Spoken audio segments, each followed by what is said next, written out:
One of the big problems is behavioural disturbances and violence in young children, and we're seeing more and more. Of course, the consequence of that, and the consequence of neurological injury and behavioural problems in children, is that we have the pharmaceutical industry, I believe, creating the problem at the front end and then cleaning up at the back end as well. So psychotropic drugs are used extensively now in school, not at one drug, two drugs, three drugs, but multiple medications in the same individuals.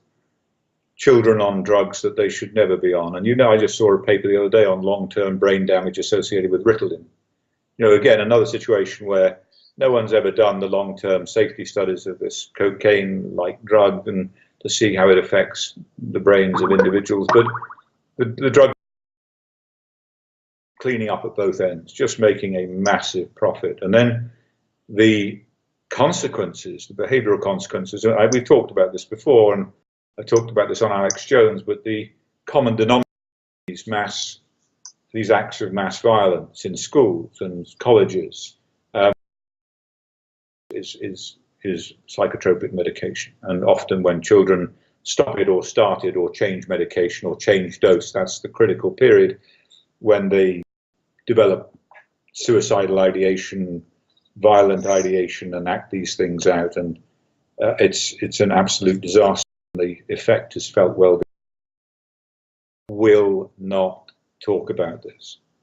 The one thing they will not talk about in describing these acts of violence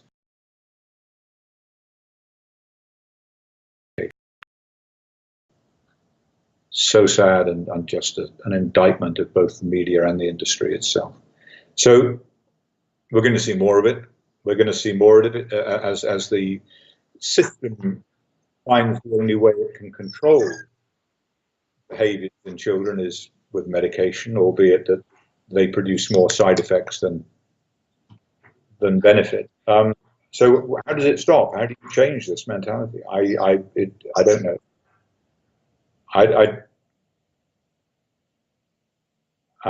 Unless we recognise the problem and its root cause, we can't hope to change it. And so somehow that's going to have to happen.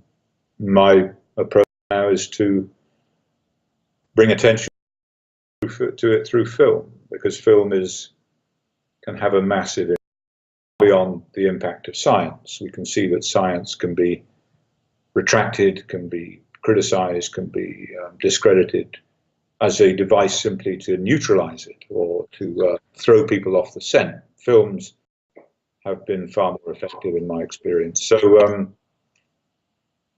that's my approach, that's my job.